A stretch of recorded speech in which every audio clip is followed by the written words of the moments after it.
Hello, friends. Good morning, everyone. I'm here with my friend of mine called Andres Daniel Borjas Casas. Uh, this is the person that who have the knowledge in this exchange travels. And okay, let's go to start with an interview. Hello, Andres. How are you? Hello, Alejandra. Thank you for this moment. It's very good for being here with you and this interview. Thank you very much. Thanks to you, Andres. Thanks for your time. And okay, going to start Okay? with the first question. What is your name and how old are you? My name is Andres Daniel Borjais Casas and I have 34 years old. Okay. Second question. Which was your academic studies program?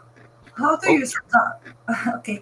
It's a question divided in three parts. Okay. The second part is how do you start your learning and interests in language? And finally, where are you from? okay. I studied graphic design in Tadeo Lozano University and I also did an art course in La Academia de Artes Guerrero here in Bogota.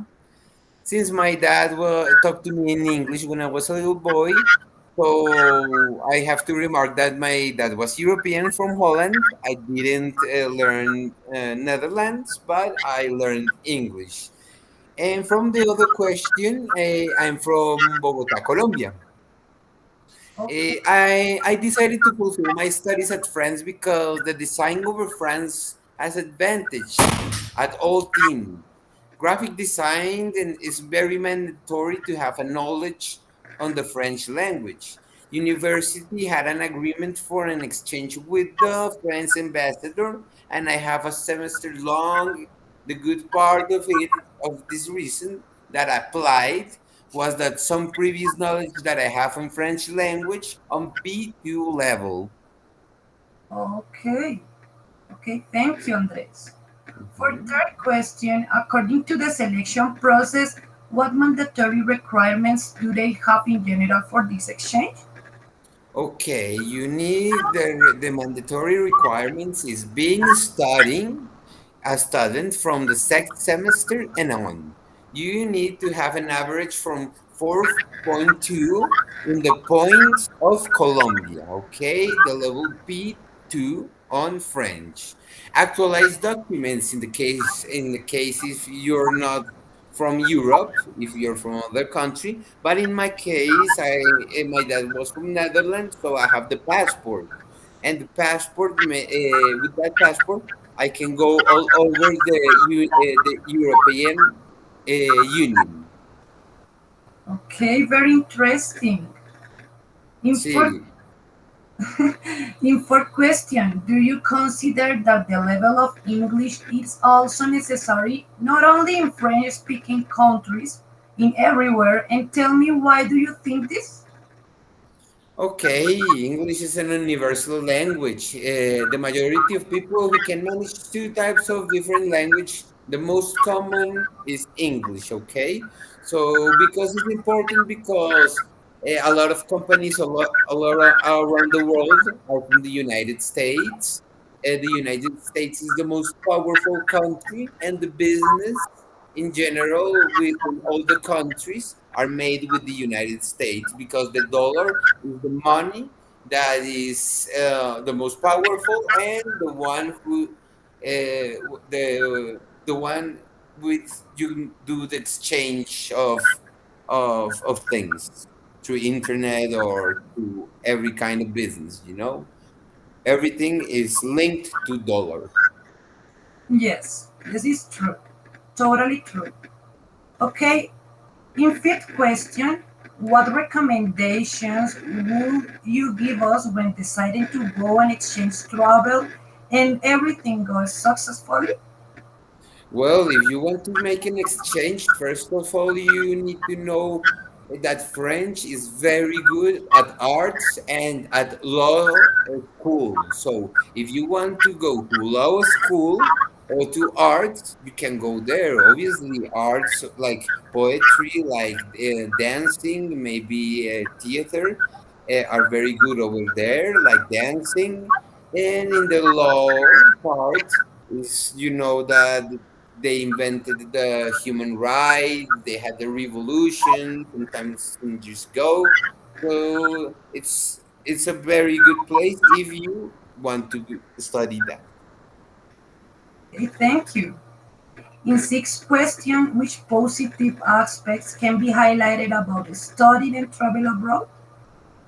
Okay, like France is a very, very organized country, has a lot of beautiful girls, has a lot of cool people. People are very seriously.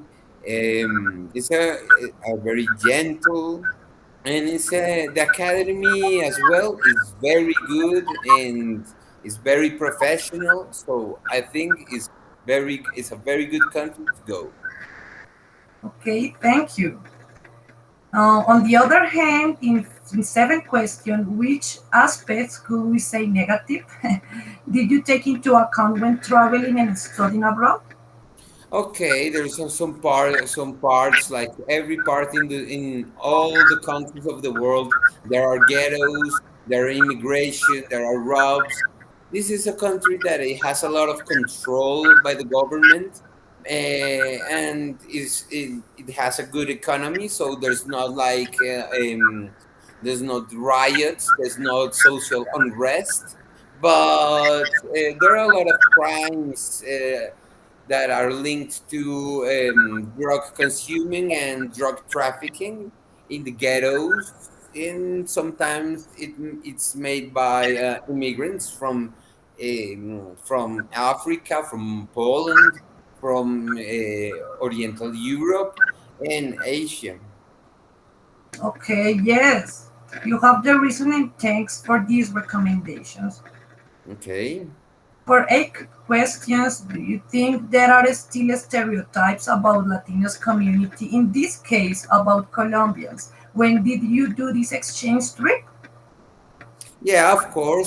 Colombian Latinos, they always have some problems that they want to make noise and they want to people to knowledge that they're from Colombia and that Colombia is the best because Colombians has they had a little thing like the Americans, you know, like North Americans. North Americans are like that, and Latinos sometimes, not everyone, they have that kind of attitude that is a little bit I don't know, it's sometimes it make me a little bit shy. Yes. Okay, thank you. For nine questions, I wonder what kind of learning experiences did you have on this travel? Okay, well, the learning experience, it was more at art. It was the things that I do. So not only that, but I traveled through, I don't know, some towns, and I could know some other people, some other culture. You told me So that it you was very different you from. told me that you learned to cook. I learned to cook. Yeah, I knew that I learned a little bit to cook some French recipes that are very, very delicious because they are like, I don't know, number one. I don't know even number one, but they're like very good cooking. They have very good Skills. cooking experience and very good food, and it's good. It's good. Yeah. Oh, very interesting, Andres. Okay, for 10 questions, this could still be used in your daily life, these learning experiences nowadays. Well, I remember this that part of my life, like growing as a person. When I was in Colombia, I had a lot of problems and issues with family, friends, and a lot of things. So when I went to this place, I had a different point of view of everything in my life, and it's something that I really appreciate, and it's something that I think I have grown as a person. Okay, well, I have I have two questions more and five. Yeah. Okay, 11 question. Did you feel the renowned cultural shock, or how did you feel and pass through this situation? Okay. No, I didn't have cultural shock because I'm an open person, you know. I don't have issues if there are persons that have different sexual how do you say preference than me. I don't care if someone wants to have his hair, I don't know, made of gold. I don't care if there's somebody with a tattoo in its face. I don't have those kind of cultural shocks. I don't have problems with immigrants because I respect people from their individuality, and it's something that I respect in general, even here in Colombia. Yes, and it is also because you have traveled since you abroad since you was a child. Exactly. And yes, I understand you. Yes. Finally, have the last questions. Please give us some advices to keep in mind in these kind of travels. Okay, well, I think the first thing you need to know is that why do you want to go to that country? Look the history of the country, look how's the economy of the country, look the kind of college that you want to go and what are the prices, if they are free, how's the visa, how's the document things that you have to do, how much money do you have, do you can afford to go there, does there are more cheap maybe things to other countries to go that can be good. So I think that's the only recommendation that I can do. Okay, thank you, Andres. That's it. It was my interview for you. It was very interesting. Thanks for your time. Um, Thank you, Andres. Okay, thank you to you, Alejandra, and have a very beautiful day. And cheers for all, cheers for the professor and all the students that are there with you. Thank you for all. Thanks, Andres. Thank you for everything. Continue Okay, to have a great day, and I hope to see you again. okay, thank you very much, Alejandra. Have a nice day. Thank you there. Bye. Bye. Bye.